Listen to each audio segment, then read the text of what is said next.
ایک سوال ہمیں بہت زیادہ ہوتا تھا کہ سر جو بچے سلو لرنر ہیں، جسے کہنا تو نہیں چاہیے، میں آپ کو سمجھانے کے لیے کہہ رہا ہوں کہ نالائق ہیں، تو ان کا کیا کریں؟ لکھائی نہیں ٹھیک، وہ 4/5 میں آگے ہیں، انہیں ملٹیپلیکیشن نہیں آتی، جمع کے سوال نہیں آتے، مائنس کے نہیں آتے، سبٹریکشن نہیں آتی، تو کیا کریں؟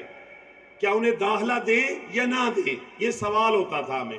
سوال بھی جینون تھا، کسی اور ادارے سے آیا ہے تو بچے کو لکھنا پڑھنا نہیں آتا. اب مائیں نہیں مانتی کہ انہیں پلے گروپ میں یا 1 میں رکھا جائے، بچے کی ایج زیادہ ہو چکی ہے. اب یہاں پر پرابلم آتی تھی، تو الحمدللہ ہم نے اس کا حل نکالا ہے. اس کے لیے ہم نے ایک کلاسز دی ہیں ICC انٹینس کیئر کلاس. جو میڈیکل سے لنک رکھتے ہیں انہیں پتہ ہے وہاں ICU ہوتا ہے، انٹینس کیئر یونٹ، یعنی ایسے مریض جن کا وارڈ میں علاج نہیں ہو سکتا انہیں ICU میں رکھا جاتا ہے، اور ایسے بچے جن کا کلاس میں علاج نہیں ہو سکتا ہم نے اسپیشل ICC کلاس رکھی ہے. گو کہ اس کا خرچہ زیادہ ہوتا ہے، اس میں ہمیں ٹیچرز دینے پڑتے ہیں، بچے مکس کلاسز کے ہوتے ہیں، لیکن اس کا فائدہ بہت زیادہ ہوتا ہے. وہ بچہ جس کی خامیاں پیچھے رہ چکی ہیں لکھائی میں، کیلی گرافی میں، سپیکنگ میں، ریڈنگ میں، سپیلنگ میں، میتھ میں، اردو میں، تو ٹیچرز ان کو سیپریٹ ٹائم دے کے وہاں پر ان کی وہ خامیاں دور کرتے ہیں، جس سے وہ بچے جنہوں نے آگے جا کے اور تنگ کرنا تھا یا بڑی کلاسز میں جا کے وہ اسکول چھوڑ دیتے ہیں، کام پہ لگ جاتے ہیں. وہ وجہ ہی یہ بنتی ہے. ایسا نہیں ہوتا کہ وہ پڑھنے والے نہیں ہوتے، کیونکہ بیس نہیں بنی ہوئی ہوتی اور سلیبس پھر اگلی کلاسوں میں بڑا ہوتا جاتا ہے، ٹف ہوتا جاتا ہے، لینتھی ہوتا جاتا ہے. وہ بچہ پھر سکپ کر دیتا ہے، وہ کہتا ہے، یا پھر کچھ دیر والدین کو سمجھ لے گئے کہ چلے میں والدین کے لیے جا رہا ہوں، ادروائز وہ پڑھ نہیں رہا ہوتا.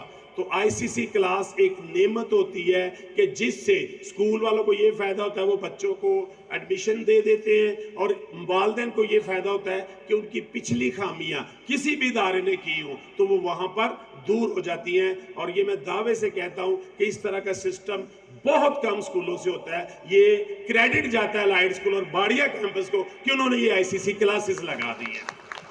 آپ بہت کم اس چیز کو مختلف اداروں میں دیکھیں گے، اور یہ اتنی زبردست چیز ہے.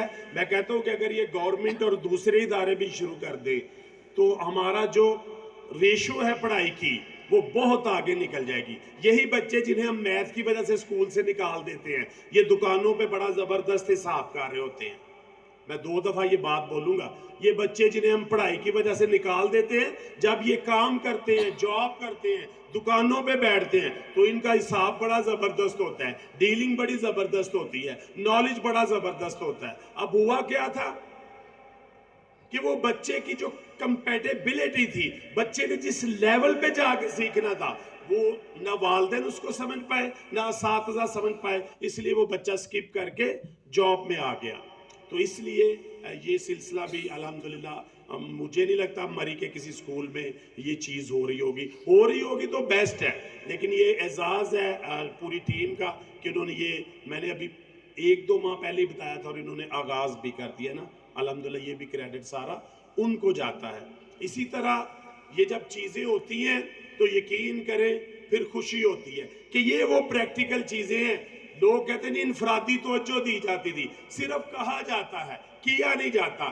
یہ انفرادی توجہ ہے کہ آپ پیسہ بھی خرچ کرتے ہیں، 2 ٹیچر بھی کمپیٹنٹ رکھتے ہیں، اور وہ خامیاں جن کا ذرا بھی قصور جو ہے وہ ٹیچرز کا نہیں تھا، وہ ٹیچرز اپنے سر لیتے ہیں. وہ خامیاں جن کا قصور سراسر اسکول کا نہیں تھا وہ اپنے ذمہ لیتے ہیں.